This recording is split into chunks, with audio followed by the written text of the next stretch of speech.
Hey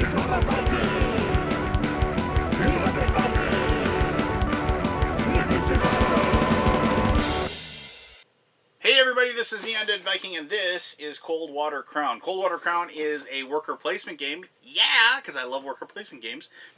And it is about fishing. Yes, awesome. I love to fish. Fishing is like one of my favorite pastimes to do. I live up here in Minnesota, so I have a lake cabin, and I go there on most weekends and take out the old boat and go fishing with my kids a lot, and just fishing with my brother. My brother's in town from Las Vegas actually right now as I do this video. And he and I have like gone on many fishing trips with my father, my brothers, and friends and what have you, and just I could tell you story after story after story about fishing. It's one of the things that I really, really, really enjoy. So when I was contacted by the publisher about doing this, not only did it combine a really cool theme, but it combined mechanicism, as my friend Keith Collins would say, that I really enjoy. That is worker placement. So let me go ahead and show you how the game is played. This is not your standard worker placement. It's got some cool little fun things going on, but the rules are super, super straightforward. It's just the actual implementation of the actions that is really, really challenging and a lot of fun. So, all right, cool. This is Coldwater Crown. Let's go ahead and show you how it's played. All right, let's learn how to play Coldwater Crown. Now, keep in mind, this is a prototype that I was sent, so what you're seeing in front of you may or may not be the same as when the game is published. So, all right, so just briefly going over what you're seeing here, there are these three groups of fish, the lakes, the rivers, and the shores, and in that there's 4 spots in which you catch fish, and then there's a giant deck of cards next to it. And as you probably have guessed, when you catch fish, you will go ahead and take those off, and then you'll replace them from the top of the deck. And that way you'll slowly but surely go through this deck of cards and keep replenishing the different areas where you will be fishing. There are these little stacks of hexagons. These are the trophies that you can earn. There's a little trophy on the backs of these, as you can see. Each one of these will either be earned as the game is played, or will be earned after the game is over and you see who did the best job of catching the fish in each location. You probably have guessed that these little ones here are the different action markers that you'll be using. Each person will start with one of these, and on the back there is this 2. It's kind of a neat little mechanism. It's kind of worker placement, but you know, everybody kind of shares the board and shares the different actions, and I'll explain that when I actually show you how the game is played in just a little bit. Now, on the back of each one of these cards, and you can't see it until you actually catch the fish, there will be a weight that's on there, and then a timestamp on it. Now, the timestamp only matters for when you get to breaking ties, so we won't worry about that just right now. But the weight is what matters, because the heavier the fish, the better. You know, that's how you measure how good of a fisherman you are. You catch a big fish, like so, and then what you're trying to do is you're trying to catch the heaviest fish possible for each of these locations, and then you can earn the trophies for those locations. You might notice that each one of these cards is going to have this little tag up there, like there's a red one on there, and like here's a yellow one on here. Those are one of 5 different colors, and you randomly pick the tag, the color of the tag at the end of the game. And so this one, because it's green, green tagged fish will be worth 1 extra victory point at the end of the game. So it's just an extra little thing that you can earn a couple more points, if you will. Over here, this is a tackle box. You start with one of these tokens at the beginning of the game, and then you'll be able to earn more as the game progresses. I'll explain that also in just a little bit. But these are just ways you can break the rules. When I show you how you earn like different fish that you catch, you'll be told which zone you pick one, and so this one allows you to break the rules just a little bit because it's like this one tells you that whatever zone you're gonna choose, like you turn this in and then you can pick either zone next to it. So say you're supposed to earn like this brown trout here, but instead you could take this roach or this salmon by turning this token in. This is just a way that you can break the rules, if you will. Alright, so each person also hits like a player board, and that's where like a lot of the main action is going to occur. So each person will have one of these, and there are 4 spots in your player board. Zone 3, Zone 4, Zone 5, and Zone 6. I should say Zone 5 and Zone 6. I just said those. It's kind of clockwise, if you will. You'll be filling these with bait and then removing bait as the game progresses. And removing the bait is how you actually manage to catch fish, but once again, when I actually show you how the game is played, which actually is very simple, you'll understand that in greater detail in just a little bit. I should mention that this is the random weight or mystery weight trophies here. You earn these, like, so you're for the first person to catch a 5-pound fish, you'd earn that trophy and you take it. And then you take the next one, you flip it over, and the next one is next person to catches a 2-pound fish will get that trophy. And so you'll just go through those as the game progresses. Once again, just another way you can earn a couple of points. And this is a game where you are going to have the games decided by just a few points usually. So every little point that you can get is well worth it. Now over here, this is the Master Angler row. One of the things you'll be doing is you'll be trying to catch these fish, because these allow you to gain these Master Angler Challenge trophies. So like you get four unique fish from the Master Anglers, you get like 2 points. If you get 3 of the same, you get 2 points. Once again, just another way that you can earn some extra points, and they're also worth like a victory point for each one that you catch. They're worth a victory point at the end of the game as well. And once again, this is a game that every little point really matters. So a good way to, and you know, as I'll explain here in just a little bit, there's absolutely no reason not to try for this, because it only helps you. And it can't really hurt you, if you will. And then there's the last 2 things here. The first to finish, to get 8 species, that's these types of fish out here, not the Master Anglers. You get like a 5, and the next one's a 4, and so on and so forth. So if you're like the 4th person to do it, you're only going to get 2. And this is set up for a 4-player game. Obviously, with less players, you're going to use less of these tiles. And then the first person to catch 12 fish, is going to be the one that is, going to get this and this one only, because only one person can get the first to 12. All right, so that's all that. Oh, one last thing. This is the bait bag, and this has all these little crystals in there. One of the things about the game is that you will slowly but surely deplete the crystals out of this bag. And inside this bag, and I'm not going to dig around and find it, there is a clear crystal. And what that does is when you draw that, that forces you to put all of your crystals that you have in your discard area, something I'll explain just in a little bit, back into the bag. And that's how the bait bag keeps getting replenished, because you will eventually draw that white crystal out of that bag. Alright, so on your turn, each person is going to have one of these tokens with a 1 showing, and these 3 spots, and this is the beginning of the game, are going to have those 3 in those locations with the 1 showing. Now on your turn, you're going to take this disc, and then you have, wherever there's an open spot, either here, or any of these locations that there isn't a spot, or here in the harbor, you will take this and you will place it in a location, and then you will use that particular spot.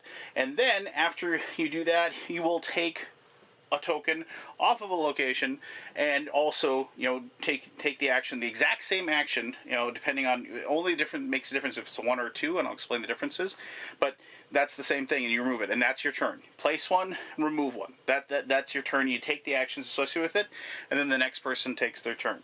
So what are the actions, as you're probably wondering? So, I just realized, I apologize. The small species challenge is one that you earn as the game progresses as well. And you notice there's the flounder, roach, and perch. And so if you get one of each of those, it's worth 5 points, then 4, and so forth. Okay. Anyway, so what is the action? The action, when you take your token and there's a 1 on it, you place it on there, and when you do that, what that does is it tells you that you get to remove 1 crystal when there's a 1. Mind you, this is when there's a 1 on there when you're placing it, and a 1 on there when you remove it. The action is that you get to take any color of bait that's in your tackle box when there's a 1 in any zone that's black, the same color in this case, and take it and remove it from the spot. So in this case, like green would have been good, because right, you could have taken 1 from each of those, and then you're able to remove it. Now the reason why you're removing these is because once you remove all of the crystals from the spot, then you get to catch fish, and I'll explain that here also in just a moment. So that would be your first action. Your next action is I'm going to take this one off of there, and I'm going to remove it, and that would be the same exact action, where then I'd be able to take 1 green and 1 green, like so, and that'd be done. Alright, so when you remove a token off the board, you flip it, showing the other side, and you put it, and you have that, so it's a 2 on the next turn, so you'll be able to use it for the 2 side on that spot. You don't flip it when you put it down. You leave it as is, and you don't have the option of not flipping it. You have to flip it. So if you did that, and I'm just going to put this in here so you understand, on your next turn, if you place a 2 on a location, you get to remove all of the colors of that particular color off of your board. So this would say I could take all of those greens and remove them off the board, and they're now in my discard side. You know, so I'm waiting for me to draw that white crystal to put them back into the bag. And so you can see now, you know, I'm getting to the point where, you know, I'm running low and I'm getting less on there. So, like, and then my second action, you know, and other people are obviously taking actions, so, I mean, you go around the table. So maybe you remove that, you make it a 2, I'm going to take that off, and then on my next turn, I go ahead and I place my 2 on there, and I'm going to remove my purple. And now I've opened up Zone 4, and I've taken, the last one I took was purple. And so what's going to happen is that I'm going to look at purple. So purple, or, you know, I'm going to look at purple, and this is purple or green right here, and I'm going to look for Zone 4 on that location, which is this John Dory, and I'm going to take it off the board, and I'm going to go ahead and replace it like so, and now I've caught this fish. That's how you catch a fish. Now I can look at the other side, I see it's got 3 pounds, alright, cool, and then I go ahead and I place it over here in this location. And now I can start moving on and trying to catch another fish. So you can see, this is one of those cool things. Not only do you have to worry about the color of the crystal that you're removing from the spot, but also the zone that you're removing from it as well. So when you have your eye on a certain type of fish that you desperately want, and you're hoping that it's going to weigh a certain amount of, you know, weight, it's going to help you win. This is very, very tricky and a lot of fun to figure out the timing and the process in which to make sure that you get the fish that you're looking for. All right. So now, there's also one other spot. There's this harbor location. So when you go to the harbor location, this is how not only do you get to refill your tackle box, but also get to claim these Master Angler cards. So if you go over to this location, and let's say I just have this here. You go over to this location, you put a 1 on there. You get to take 1 action. You have the option of either, you know, filling one of these spots, and you can fill one that's partially filled like this one, but you only fill it up to the zone. So this is Zone 3, so you fill up to 3. This is Zone 4, you fill up to 4. Zone 5 up to 5. Zone 6 up to, you guessed it, 6. The other option is to be able to take one of the Master Angler cards or take the top card off the top. So to fill it, it's easy. And if you have a 2, then you can take 2 actions in that location. You can fill 2 of the spots in your tackle box. You can take 2 cards, or you can do 1 of each. So let's just say I put a 2 there, and now I'm going to go ahead, and this is the same if you remove it, the exact same thing. So I'm going to go ahead, I'm going to refill my level 5, you know, so I'm going to go 1, 2, 3, 4, 5, and this is yellow. It's kind of tough to see, but that is not a clear one. So I've got my 5 bait in that location. Now I'm going to take one of these fish, and so like maybe I want this eel. I'm going to take this eel and I'm going to put it over there. And now I have, oh, I'm sorry, you put the eel on the left hand side, because when you score the fish you put it over to the right. Now here's the deal. The eel, how do you get the Master Angler fish? Now in successive turns, when I start removing fish off the board, and actually, you know what, I'm not going to take the eel, I'm going to take the crab, just so I can actually show this with the crystals that I have.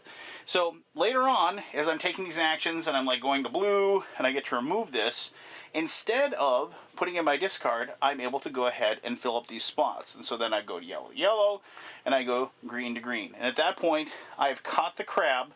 I'm going to move the crab over to my scoring spot. I'm going to take these, and then I'm going to put them in my discard. So the one thing about this is that if you have crystals in your discard and you take a fish, you can't move your crystals over into the discard spot. You have to have the card when you would remove the crystals from that spot.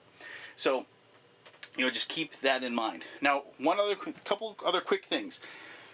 If you do a Zone 6, And like, so I forget which crystal was in here, but let's say we remove this yellow. I don't think I had one actually, so I apologize. But let's say we remove that yellow from zone 6. And so now I'm going to do yellow, and I'm going to do zone 6, which is this roach here. If I would rather, this is the benefit of having zone 6, if I would rather take this brown trout, I can take the top card off of there if you'd rather have that. Let's see what the color this is.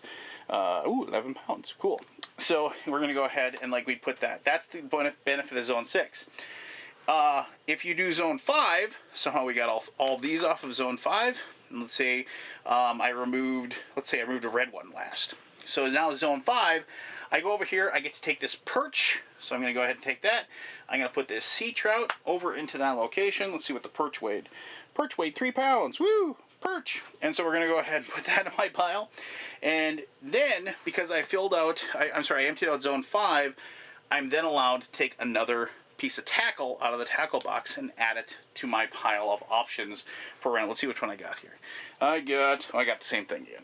So, the tackle box sometimes will actually allow you to remove tackle from your tackle box and other things as well. So, it's just a way, those pieces of tackle, they're just ways to break the rules. All right. Oh, and I apologize, I forgot to replace this. And so we'll put a dogfish right there.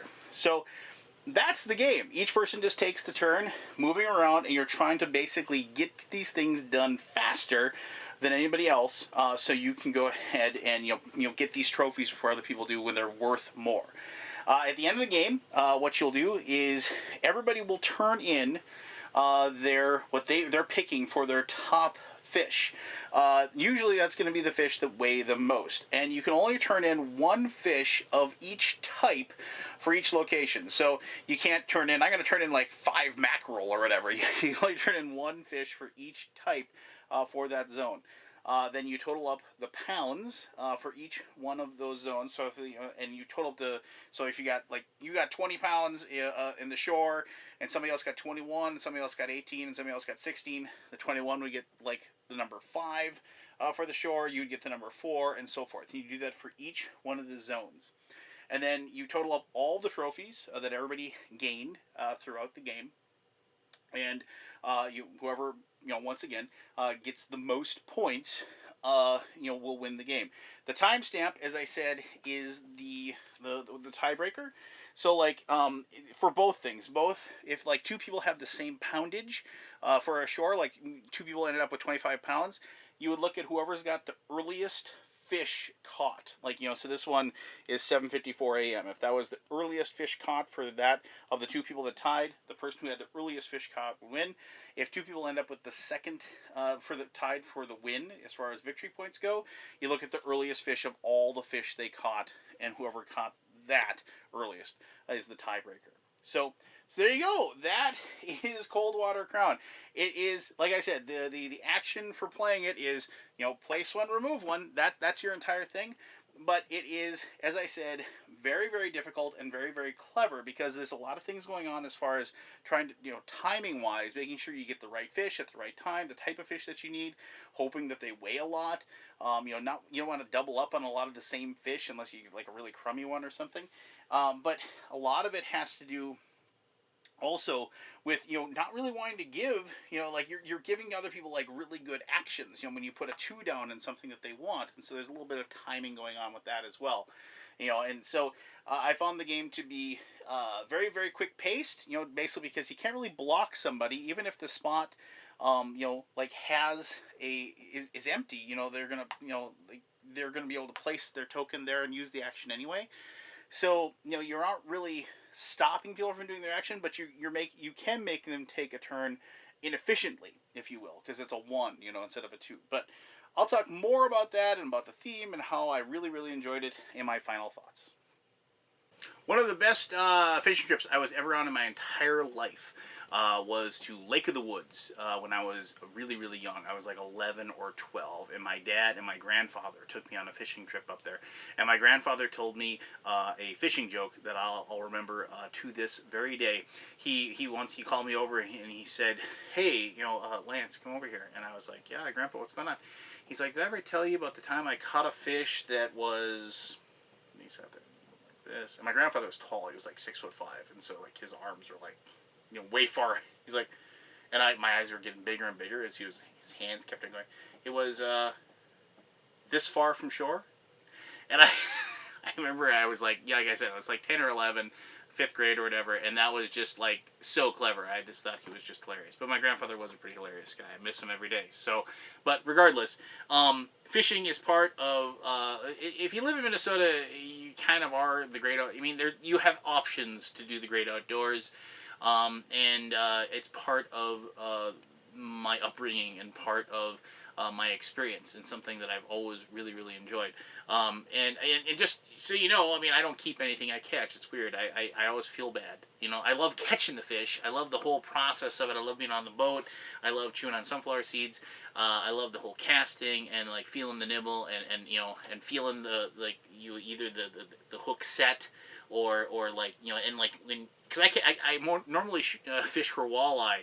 And like so it's one of those things where I really like catching them because like they just sink straight down and like you can just feel the tension on the grow and like your rod just bends over and you realize you got a walleye. If you all of a sudden it starts going back and forth like this, you're like, I got a northern. Yeah, so it's like one of those things where I was like, and northern are kind of fun to catch, but man, they are just slimy as heck. And so yeah, but regardless, why am I even telling you this? Just the whole point is that I really, really, really enjoy fishing, and I had a ton of fun with it, and so that's what probably clues in a lot into why I really enjoyed this game. You know, it's like it's weird.